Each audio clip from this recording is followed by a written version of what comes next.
Okay, I never really looked at this. I never really sat and listened to her podcast because I would see what she was saying in other places, so I knew I didn't need to come here. But I'm going to do reaction videos under Title 17 Fair Use Copyright Laws on Kitchen Table Research. And I'm going to put my views and opinions into this too. And there were two gunshots behind me. I live in the historical district of Dayton, Ohio, and gunshots happen quite a bit. So if you heard it, I'm sorry. Let's listen. And I'm going to follow that with Chad Patterson. So Barry Fife, as you guys know, was Darren's go-to criminal. First of How do you know this? You're not bringing up anything of Barry Fife's past. He doesn't have a record. He's not here to defend himself. So, and you start this off with, as we all know. Well, how do we know this? Because it's been floated around in Darley's family for years. We don't know anything. You're not presenting anything but innuendos. Barry Fife, you know he was into this and that. How? Did you witness Darren buying some drugs off of Barry Fife? Were they busted for it? How do you have this? Where does this evidence come from? Oh, you got Barb Davis evidence. A deep throat at the DA's office. of all, he comes up if you're on the Darley Facts page, because this is the guy that Darren went to, I believe, for the Jaguar. And so his name isn't really thrown around a lot in the first trial, to my knowledge, but as Darren, as we know, it took him, 10 years or whatever to admit that he had even done these insurance ploys. Well, he didn't admit to anything. See, what you don't see as Darley supporters, you don't see the scam that's involved in the scam. Darren Routier said that he asked multiple people, including his father-in-law, Rob Key, to rent a U-Haul and break into his house and steal his stuff. And later on, they could collect the insurance money. Well, let's look at the reasoning of that. Let's look at the logics of that. There was no U-Haul found in the area of 5801 Eagle Drive on the night of 6/6/96. What were they to take? Let's look at what were they to take to get a big insurance. You got to split with these two intruders. You got to pay for the U-Haul. You got to pay for the gas. Darren's going to take a cut from what? What are they going to steal from there? Just think about it. These intruders, that Darren owes money to, left a $6,000 watch and 13 other pieces of jewelry that were in plain sight, which you can hear Donnell tell everyone this lie, that they weren't in plain sight, that there were two 2-liter bottles of Coke that were covering them.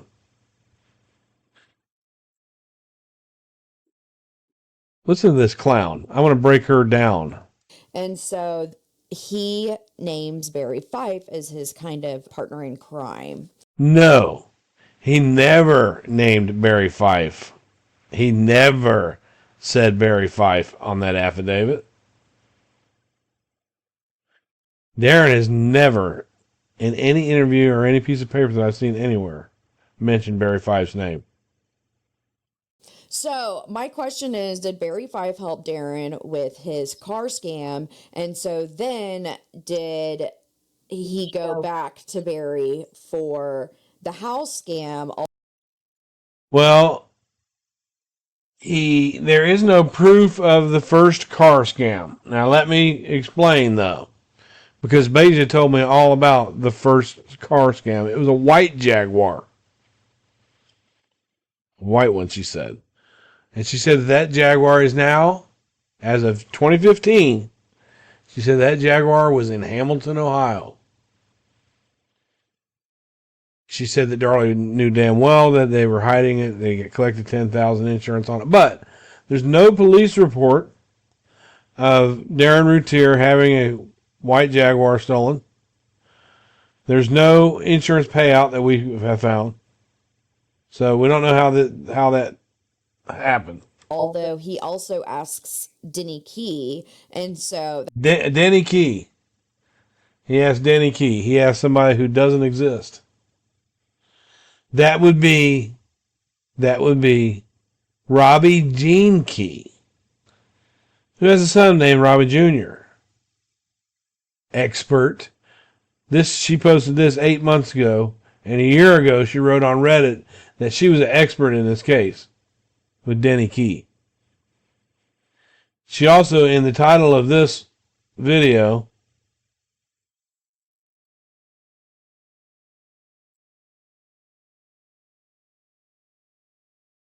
okay, she didn't do it in this video.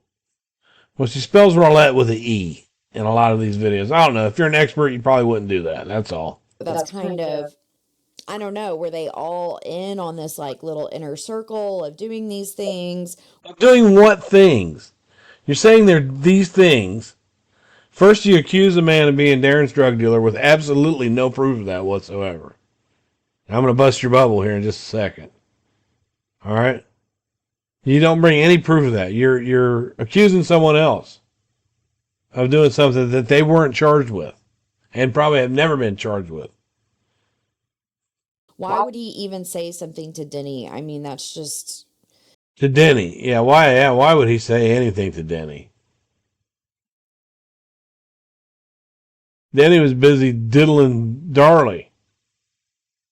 So weird. Like, why would you tell your father-in-law, like, hey, I'm gonna commit some crimes? Do you know anyone? Well, I'll tell you why he would say that. Because Robbie Gene Key is a convicted grand theft criminal who stole an automobile in 1991 that was found on his ranch. That's why he would go to him. But anyway, what kind of husband would go to their father-in-law and say, hey, man, I need you to help me to commit a crime? But at any rate, because it didn't happen. See, Robbie Gene Key suddenly, 6 years after the crime, she said it was 10 years, 6 years after the crime, he suddenly remembered this conversation, even though Don Davis writes a little bit about it in his book. And Darlie heard about that whole thing. She was so upset she stormed out of there, blah, blah, blah, all that crap. theory is that since he did the car scam, that he could have been a part of this. Could have been a part of what? Since he likes to steal cars, he probably likes to kill kids too. Because we all know that car thieves love to kill kids. And that Barry Fife, Chad, Jimmy Patterson, and Darren were all in this drug ring selling cocaine. Now look, she's accusing the lead detective, who's now a lieutenant at the Rowlett Police Department, has been there all these years, of being in a cocaine drug dealing. She's also accusing his son with no proof, no evidence, no nothing. Because Darlie's innocent. It's all these other people that are guilty. Listen to this fucking shit. This is what they have supporting Darlie Routier At the time. Then, if you want to go even further with that theory, what if the insurance scam that Darren was going to pull on the house? Darren wasn't going to pull one on the house. That was all a ploy. There was never an insurance scam in place. Later on, they were trying to figure something out for Darlie's appeals. So what they did is they came up with that little plan. Robbie Gene Key, Charles Sanford. Yeah, Charles Sanford signed his affidavit around the same time. Darlie Key, blah, blah, blah. They all said, well, maybe we can make it look like Darren might have done something, but we can't get him in trouble either. You know, it's absolutely not illegal to look for someone to break in your house. That's not illegal. So if you say, yeah, I look for somebody breaking my house, right? That's not legal unless they actually do it. That's not illegal unless they actually do it. And Darren also didn't implicate anyone else. He didn't mention any names. So that way they can't go question that person. And see, that's how police get most of their evidence, is they go question somebody and they talk. But Darren was very careful to say multiple people. And then in the years that since we've been arguing this, they said, well, maybe somebody within earshot heard Darren talking about it and decided to take it upon themselves to go break in that house. No, because you have to set it up with Darren first, so you know what to take, when to take it, what kind of money you're going to get. You don't just go in there and do it and say, oh, you owe me. It doesn't work like that. I killed your kid, sorry, but you owe me. Fuck out of here, man. Paid for the cocaine debt. And now look, here's the thing. If you went into Darley's house after this murder and you found vials of coke, spoons all over the place, baggies, scales, if you found a whole plethora of things that points to cocaine use, instead of a tray with a white powder on it and a razor blade, the powder was not ever identified as cocaine. The evidence says that it's just a razor blade, a 2.5-inch straw, and a white powdery substance on a gray tray that they got from the closet. There's not a whole lot of use going on there. And there was some of it left on the tray. I mean, if you were such a bad cocaine addict that you owed out all kinds of money that you couldn't pay for cocaine, you're not leaving any dust on your tray. You won't leave any dust on your tray. If you have to, you'll wet your finger and give yourself a gummy. I know, I've been there. You don't waste any of that shit. It's fucking expensive. Think about it. So it was plentiful for him. But I'm going to let her talk a little more. Instead, whoever he owed cocaine money to, if he was indebted to somebody, that they killed his family. That doesn't make any sense whatsoever. You think about this. If the problem is you owe me money, the problem is you owe me a bunch of money. And if I go kill your kids, you still owe me a bunch of money. They want money. They want their money. They're not going to go break in somebody's house and kill their kids because they owe them some money. And again, I'll go back to the scene in Scarface. Scarface, the biggest cocaine cartel drug dealing movie about cocaine ever. If you remember, there was a scene where the Colombian drug guy sent his hitman and Tony Montana out to kill this reporter that was on there bad mouthing him. So they're sitting in the car and they're waiting for this reporter to come out to his car, right? And they're going to shoot him while he's in his car. But when he comes out of the building that he's in, he's got his wife and his 2 kids with him. All right? And Tony Montana doesn't like this idea at all. He's like, no fucking way, man. No kids. But they're still driving behind him. And the other guy was down for committing this hit. No fucking way, man. No kids. No kids. So Tony took his gun out and he killed the guy that was driving. I told you no kids.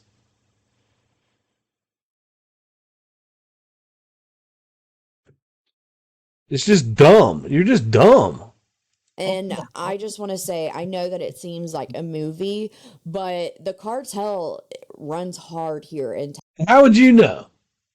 How much involvement have you had with the cartel?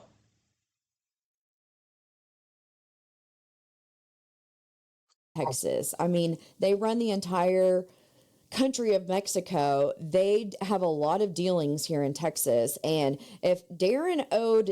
There's a lot of dealings.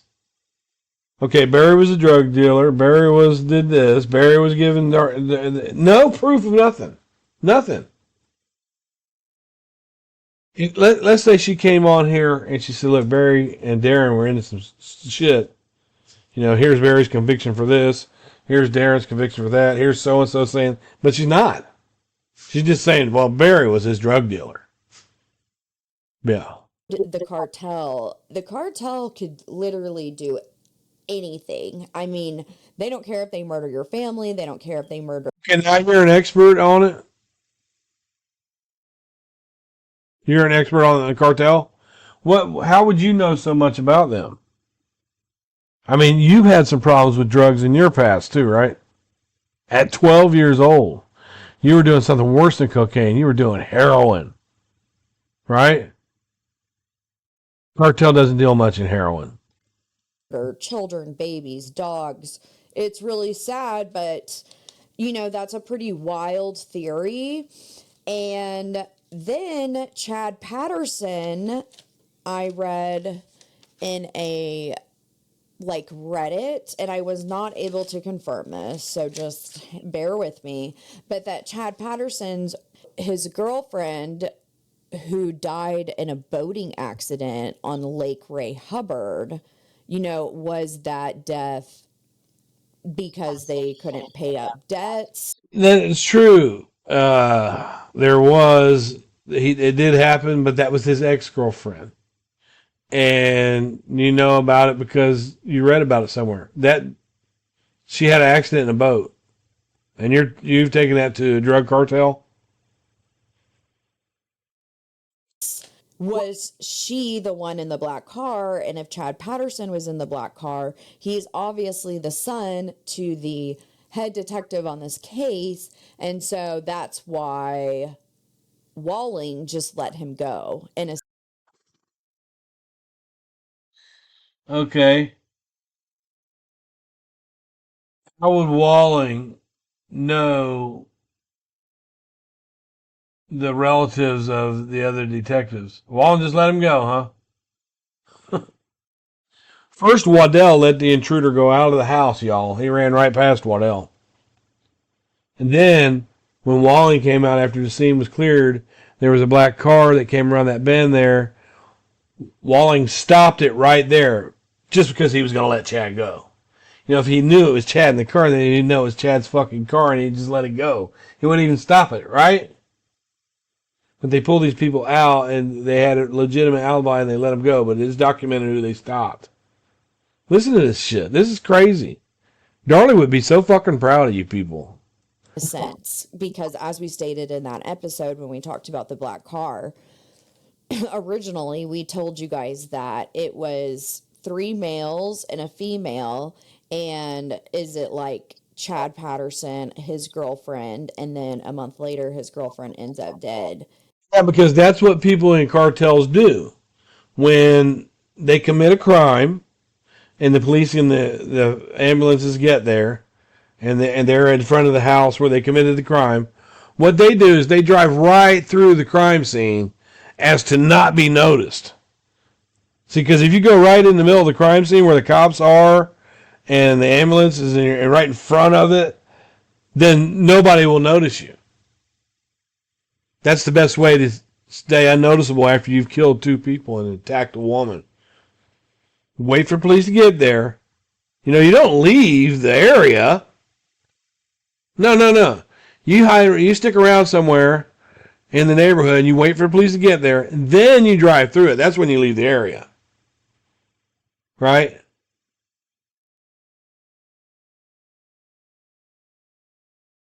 In Lake Ray Hubbard. I mean, was it a boating accident? Yeah, it was a boating accident. Nobody was charged with anything. It was a boating accident, you fucking idiot.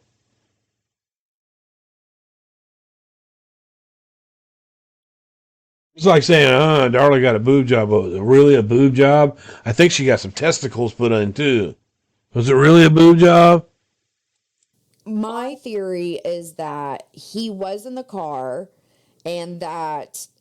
That's why you're fucking stupid. All right? That's why you're dumb. All right?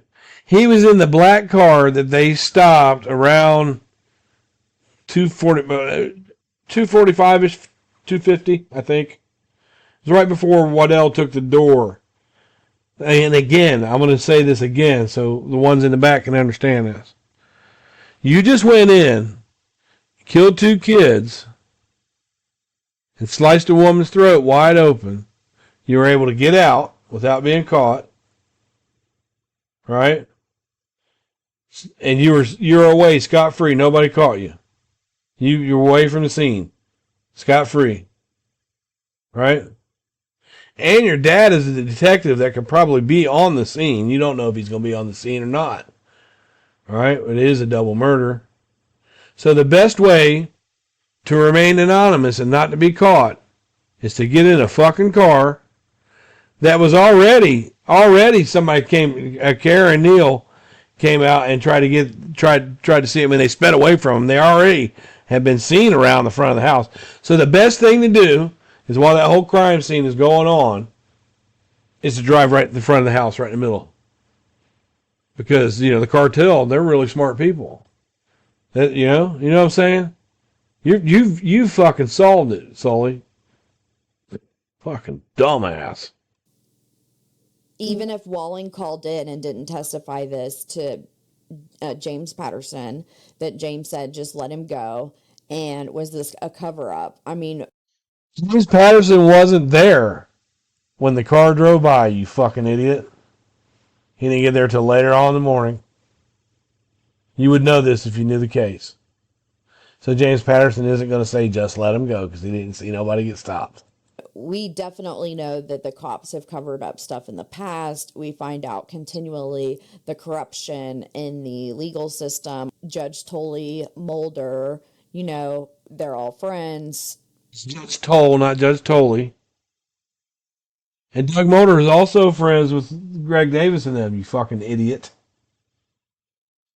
Is Jimmy Patterson friends? Are they kind of like, hey, not my business to get into about, if he has. That's why he's been a successful law enforcement officer, a lieutenant, to this day, because of all his organized crime tactics, right?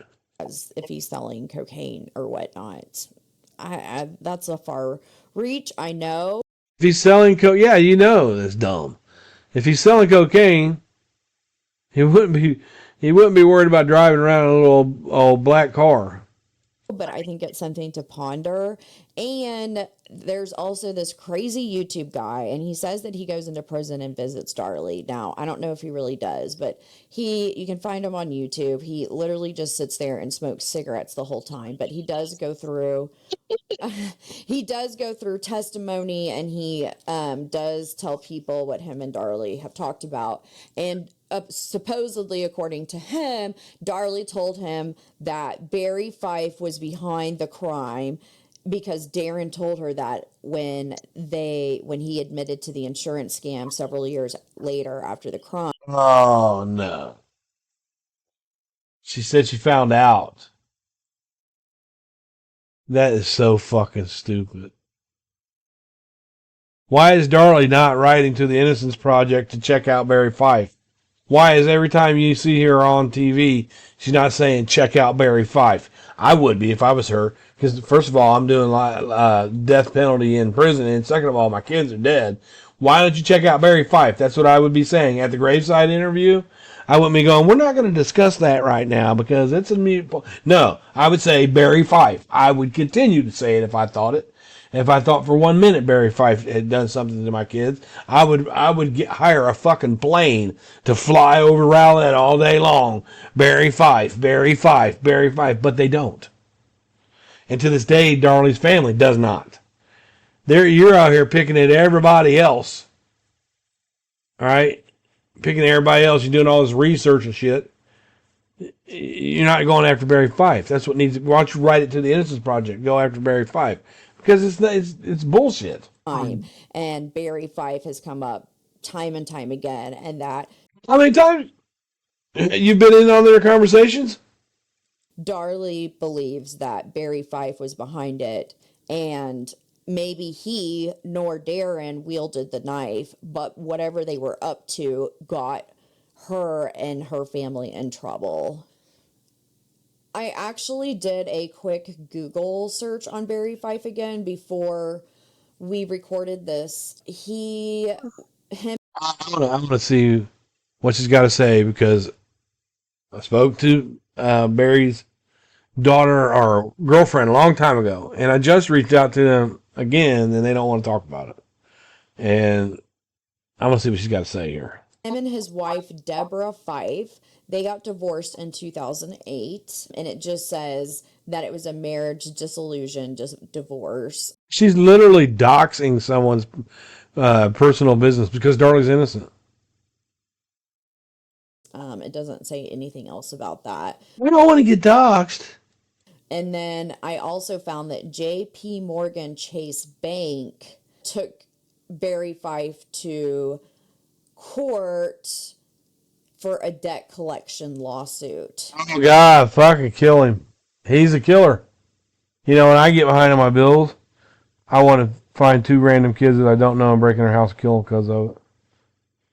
So that happened in 2008 as well. So the bank and his wife took him to court that year. And again, sorry, wasn't 2008 the like big recession where like everyone lost their houses and stuff?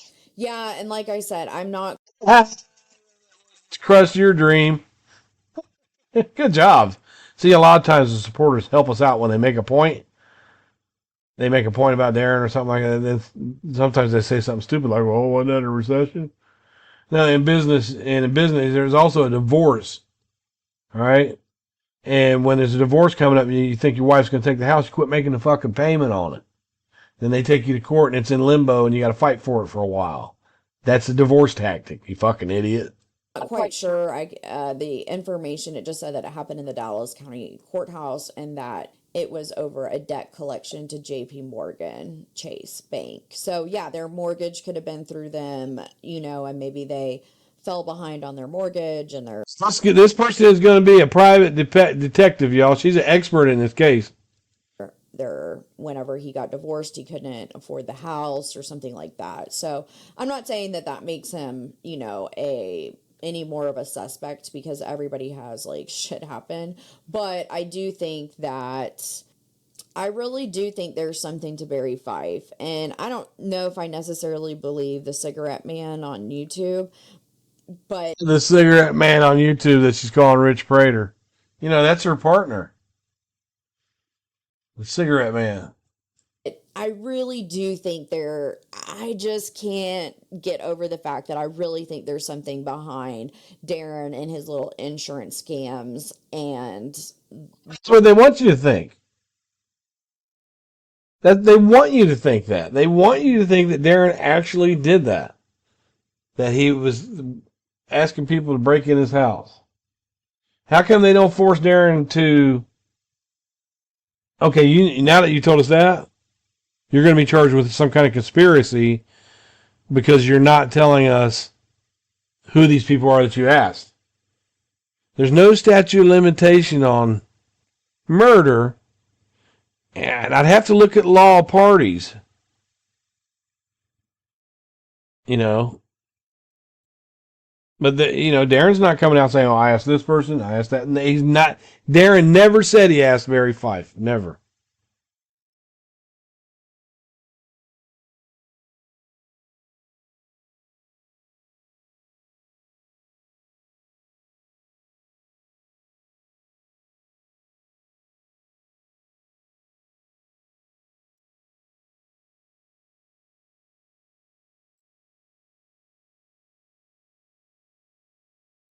No names.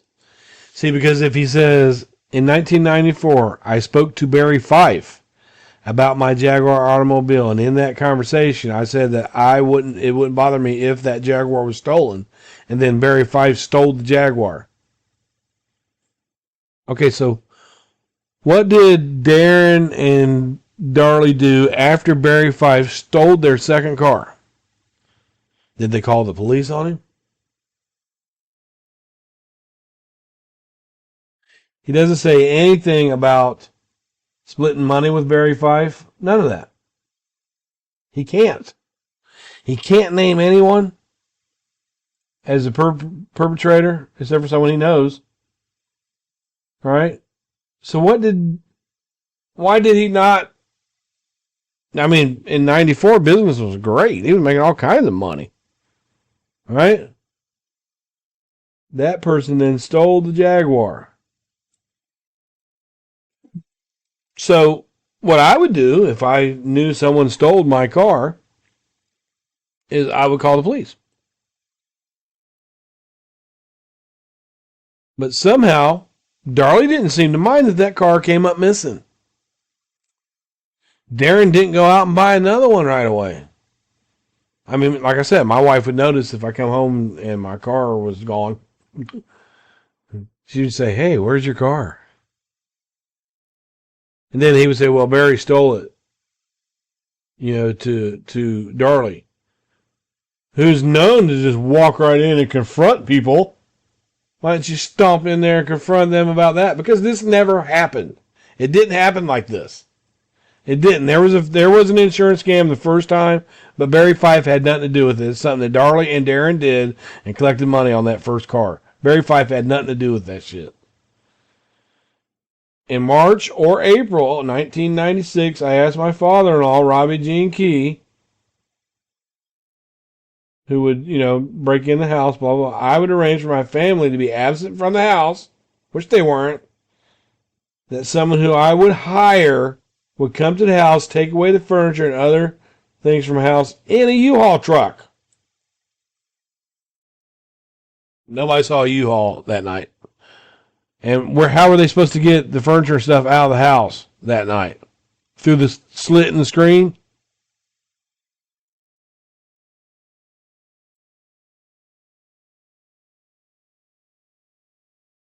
Between March 1996 and May 1996, I told multiple people of my planned scam.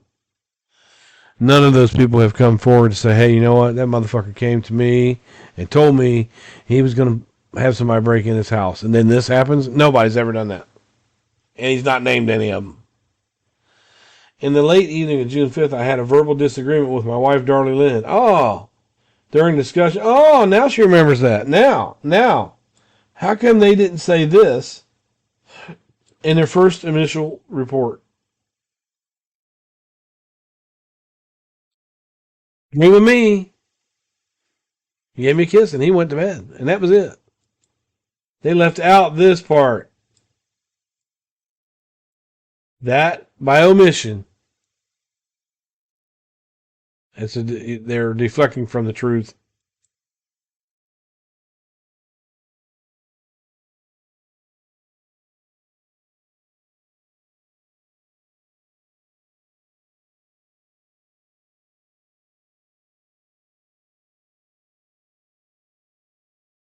That's that. You can type in affidavit of Darren Routier on Google and read that yourself. Then this crime happening at the same time. And we said in last episode that we thought that Darren was involved, but didn't necessarily wield the knife. And so I'm going to go sus on Barry Fife and Chad Patterson. Another thing that, did we talk? There's no reason for them to be suspect at all. There's no connection between Chad Patterson and Darren Routier, except for what she just said, though. Well, they could have known each other. And Jimmy Patterson says, "Yeah, I know there's a couple dead kids here, but just let them go." Get the fuck out of here, man. This shit makes me so fucking mad when these idiots come on here and do this shit. About last episode about James Patterson ends up pleading the fifth on the stand, remember? Yeah, remember. But look at the context of why. Expert in a criminal case, you fucking idiot. So the reason he does it is because they want you to believe that they acquired the wiretap or the audio illegally. They did not. So there was no reason he wouldn't have incriminated himself by saying, "Yes, we did." Laws in 1996 were a lot different than they are now. Now we know that we can film anything in public that our eye can see. All right?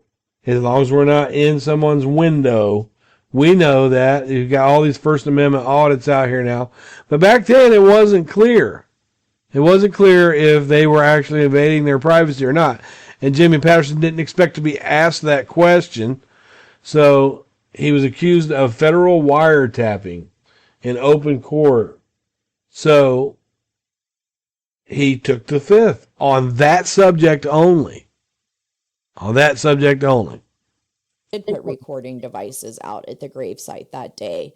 And so I don't know why he's pleading the fifth. Because it was 1996. He was accused of a crime. He didn't want to speak any more about it until he consulted a lawyer, you fucking stupid fuck. It was a very convenient out for those police officers. And in my opinion, Judge Tully should have never allowed him to plead the fifth. Judge Tully should have never allowed him to. Judge Tully suggested that they take the fifth. He's like, you're in open court. He says, well, you're being accused. You might want to consider pleading the fifth on this. The judge recommended it, like he should have done. And because they were the two main officers in the case.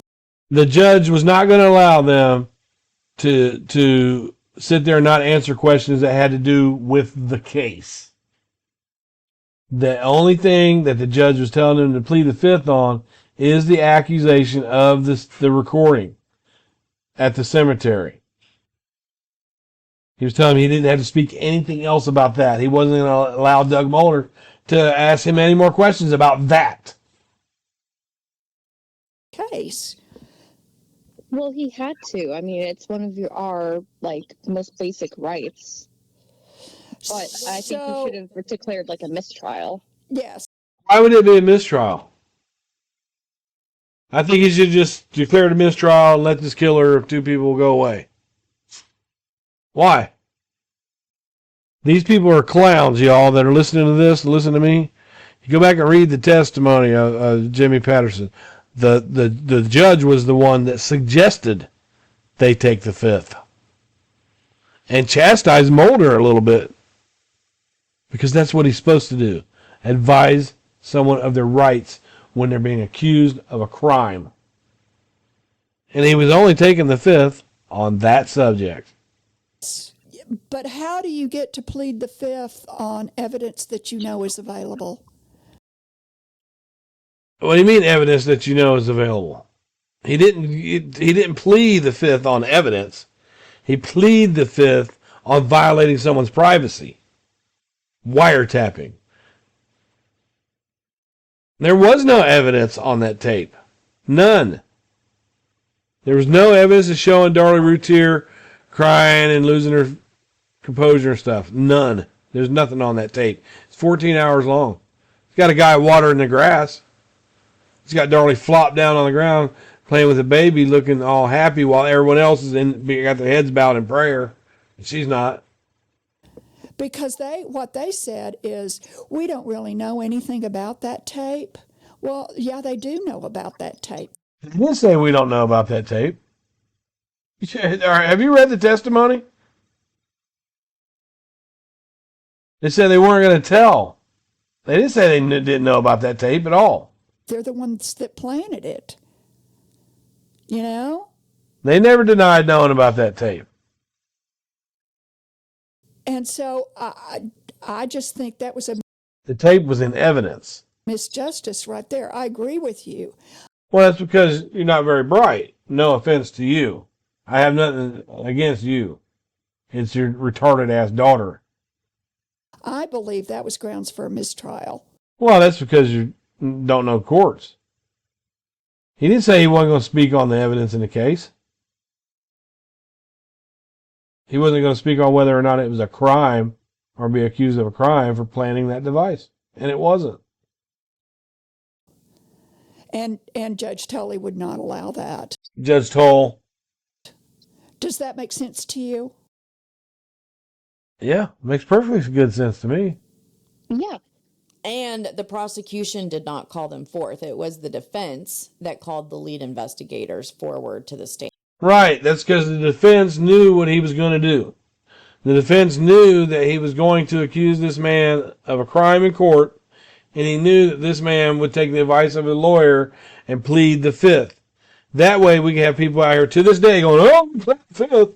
They pled the fifth on what? They didn't plead the fifth on the whole fucking trial.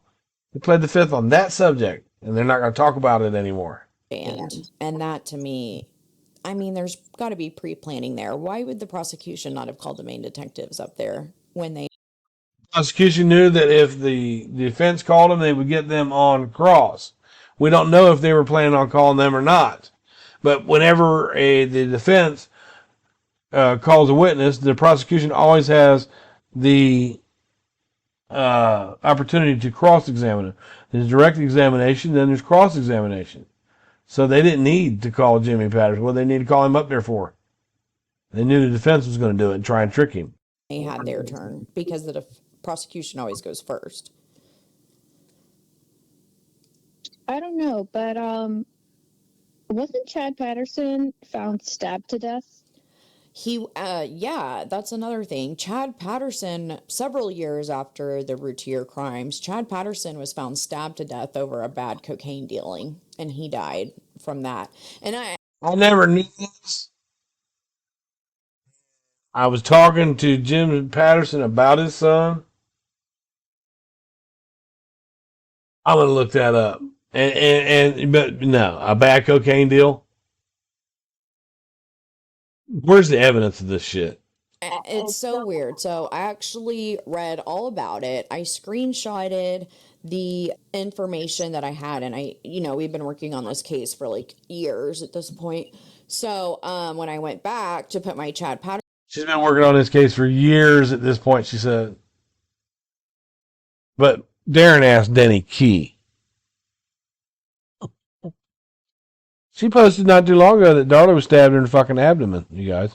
stuff together, I searched because I had texts. I couldn't find anything about him. I couldn't find an obituary anymore. I couldn't find anything about his girlfriend. So again, that could be like hearsay. I'm not 100% positive that his girlfriend even did die in a boating accident. That's just kind of what we've heard in the rumor mill. First of all, I had screenshotted the journalist so that we could source it, his name. And I actually reached out to him and said, hey, do you have any information on Chad Patterson? And as of we record today, I have not heard back from him. And then I actually did a reverse Google search and like a few other search engines for those, and it's been taken down off the internet. Like I can't find it anywhere. I mean, I've typed in like lines of text that were there. I've typed in differ on this. I really beg to differ on this. But this is for another time. I'm gonna listen. I've never heard this. Or like I said, reverse imaged the picture, and we will post the picture of Chad Patterson. And like I said, if any of our listeners can, do some magic and find maybe where we got those from, but as to my knowledge, I've tried everything. And Chad Patterson's mugshot is out there, and the Darley supporters have posted it in some of their rooms. If you look in the media section of it, and Chad Patterson has a pretty good resemblance to BryanSt.John, and they would put them two together just like I did with Darren and David Koresh. They put the two together. Chad Patterson and I look alike. We do. It seems like it got taken off the internet. It's interesting that you can't take a news story about a killing off the internet. Too many sources. Can't do it. Around the same time that the stuff seemingly disappears is when the Innocence Project took Darley off of their site. We found a lot of things that have been taken down, like that we were originally able to find a year or two ago, and we now can't find. And I'm wondering I literally think the same thing. I wonder if the Innocence Project is taking stuff down off the internet. Because the only reason I can think of is they're going to use. The Innocence Project cannot take things down off the internet. There's too many people that have copied and pasted and discussed Darley's case over a web sleuth, true crime podcast all over the place. Generation Y, they can't use it in the appeals or a new trial or something. Wow. Can you like imagine if her next appeal that like James Patterson or Chad Patterson comes up? That'd be wild. But you know what else would be wild if it came up in her next appeal?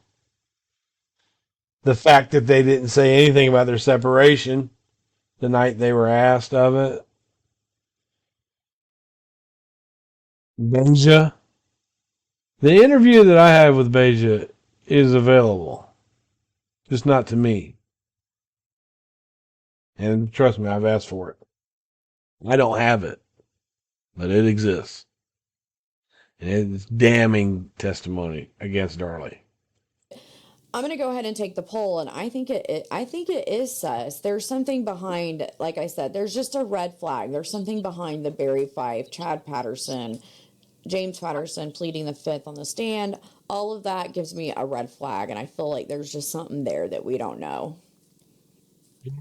For Barry Fife, I'm gonna say nah on him, just because I feel like if Darren had access to him or wanted him involved, he would not have gone to Denny Key to ask him about stuff. Yeah. And for Chad, Any key, I don't huh? know. I think I'm going to say nah too. I mean, it's a small town. Stuff happens in the same area. You all know the same people. It doesn't mean you're involved. It's just you're in a small town. And I mean, the black car in Walling, it could have just been Walling went, oh, that's Patterson's son. He couldn't have been involved, you know, because he's innocent. Like, it's not necessarily him covering something up. He could have just been like, oh, I know him. Of course he didn't. Well, if he wasn't trying to cover anything up, then he'd say Chad Patterson. You know, I knew the person that drove by, and that wasn't the intruder. You guys are fucking stupid, man. Do this. But I'm like, he's also like a known, he's been arrested several times, and it was a known cocaine user. Well, how do you know all this, and where's these charges at? Where are they at? I looked for Chad Patterson's stuff years ago. I didn't find it. You got it? Well, who's to say that Jimmy didn't make sure all that stuff was on the low and Walling was unaware of it also? But they just happened to be at the crime scene that morning. Again, it's a small town. Chad Patterson and them weren't at the fucking crime scene that morning, you fucking idiot. And Chad lived nearby. Rowlett is not that small, though. They lived, if you look up the neighborhood, look for Kensington Street and compare it to how close it is to Eagle Drive. But there would be no reason for Chad Patterson to take that route home because it's a totally different subdivision. But they lived on Kensington. Well, didn't Chad live nearby as well? I'm honestly not sure where Chad and Jimmy Patterson lived. Do you? Oh, but you looked up his record. You didn't have his address. You said he has all these charges. When you're looking up someone's charges, it tells you their address too. Chad lived with Jimmy. His mom's name is Monica. Oh, I thought he lived like 2 doors down. No, they didn't live in the neighborhood. No. Yes, they did live in the neighborhood. Okay, well then I'm going to change it to sus. Chad is sus. Yeah, okay, cool. Chad is sus. Okay, so Jones, give us your opinion on Barry Fife and Chad Patterson and your reasons. She's going to give her opinion based on what Sully says. That Barry Fife did this, Barry Fife had a bad record, Barry Fife this, drugs, but Sully offered her no proof of anything that she said, and I want to see what her opinion is. When Denny Key came forward with the information about the JAG insurance scam, he said that Darren had asked him could he park it in one of his back pastures so that nobody could see it until the insurance scam blew over. So I think Barry Fife is a character. Where'd she get that from? That Robbie Key asked all that. Where did she get that Darren asked Robbie Jean Key anything about the Jaguar, for one, much less can I hide it in your pastures? This is what Robbie Jean Key said. You can pause it to read it.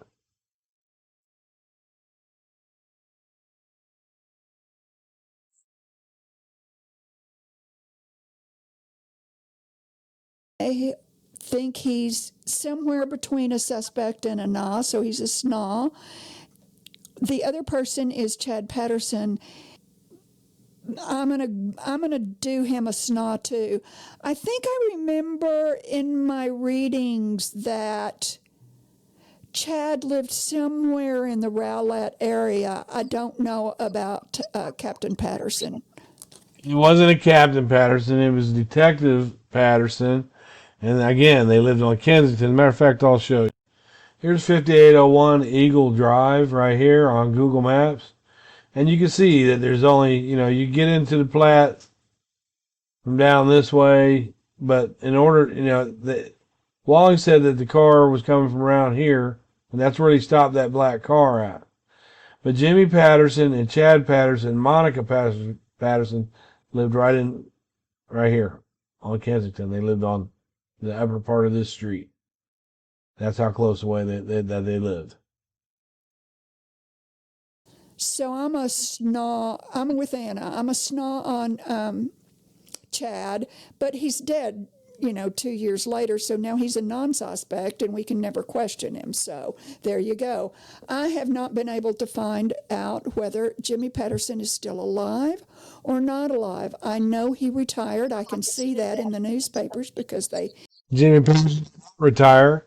He's still a lieutenant at the Rowlett Police Department. I just talked to him last week. That's a different Jimmy Patterson that wants to retire. celebrated that occurrence, but I cannot find anything in terms of whether Jimmy Patterson is alive or dead. So I'm a SNAW on him. I'm not a SNAW. I'm a no on Jimmy Patterson. Yeah.